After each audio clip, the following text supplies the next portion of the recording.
Olha só, o XRP acaba de dar um salto de 38%, depois de uma queda que foi, assim, brutal. A gente vê as baleias comprando milhões, mas, por outro lado, o volume está perigosamente baixo. Então, fica a pergunta, né?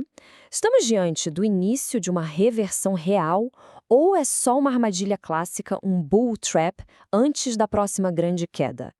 Para responder isso, a gente vai ter que mergulhar fundo nos dados. Essa é a pergunta de US$ 1 milhão que a gente vai tentar responder aqui. Para isso, vamos agir como se fôssemos detetives, sabe? Analisando cada pista que o mercado nos dá, desde os fundamentos até os gráficos, para chegar a um veredito que seja baseado em probabilidades e não em achismo. Primeiro, vamos entender o contexto. No mercado onde o Bitcoin já tinha caído mais de 50% das máximas, a situação do XRP era ainda pior. A gente está falando de um tombo de 70%. O preço despencou lá de US$ 3,66 e foi parar em US$ 1,11. Foi uma queda realmente brutal, que varreu o mercado. E claro, uma queda desse tamanho gerou pânico total. O índice de medo e ganância, que é aquele termômetro do sentimento do mercado, chegou a marcar 5. 5. Isso é pânico histórico, é capitulação. É aquele tipo de medo extremo que, muitas vezes, acontece justamente antes de grandes viradas no mercado. E aí, de repente, em apenas 9 dias, acontece isso aqui. Uma recuperação forte, de 38%. É exatamente essa subida rápida que cria todo o mistério. Será que ela é sustentável ou é só o que o mercado chama de dead cat bounce, aquele repique antes de continuar caindo? Vamos começar a investigar as primeiras pistas. Bom, antes mesmo de olhar para as linhas e os candles do gráfico, é crucial entender o que está rolando por trás das cenas. São os fundamentos que muitas vezes explicam o porquê por trás dos movimentos de preço. E aqui as coisas ficam interessantes, porque as pistas são bem conflitantes. De um lado, tem sinais muito, mas muito otimistas.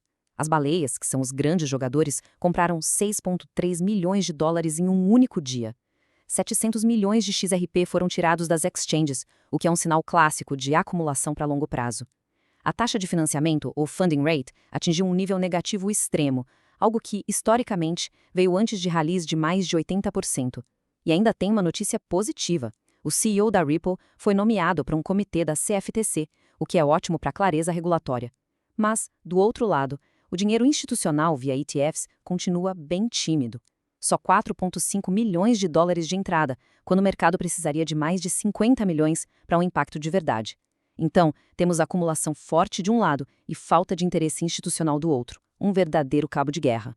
Agora sim vamos para a análise técnica, que é onde a batalha de verdade está acontecendo. Vamos ver como a tendência de longo prazo está brigando contra essas tentativas de recuperação de curto prazo. Certo, vamos organizar as ideias. Pensa assim, o gráfico diário é o comandante, é ele quem dita a estratégia principal. E a estratégia dele é clara, tendência de baixa forte. O indicador ADX, que mede a força dessa tendência, está em 50,6. Acima de 50 há um sinal de uma tendência muito, muito forte. O preço continua preso naquele canal de baixa e, o mais importante, o volume está minúsculo, só 43% da média. Agora, nos tempos gráficos menores, a gente tem a rebelião. Eles estão tentando tomar o controle, fazendo topos e fundos mais altos. Mas, e aqui está o ponto crucial, essa rebelião é fraca. Falta soldado, falta munição, o volume em todas as altas é baixo. E já começam a aparecer sinais de fraqueza, como uma divergência de baixa no MACD do gráfico de 4 horas. E essa frase resume a situação perfeitamente. O poder da tendência de baixa do gráfico diário, o comandante, é tão grande que até que essa tendência seja quebrada com muito volume e convicção, qualquer recuperação nos tempos gráficos menores tem que ser vista como uma manobra tática, não como o fim da guerra. O comandante ainda está no controle. Certo, com todas as pistas coletadas, tanto dos fundamentos quanto da análise técnica, chegou a hora do veredito.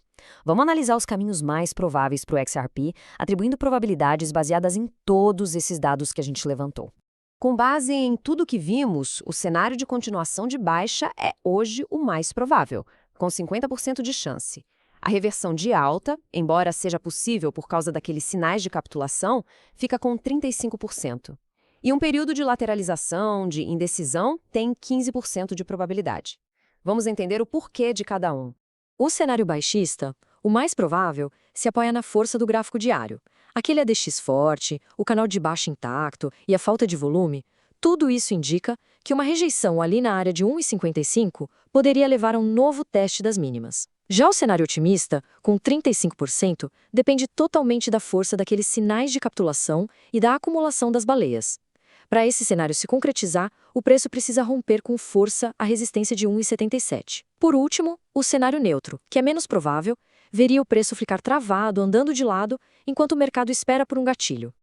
Ok, vamos então resumir tudo isso numa conclusão final, que seja prática e direta.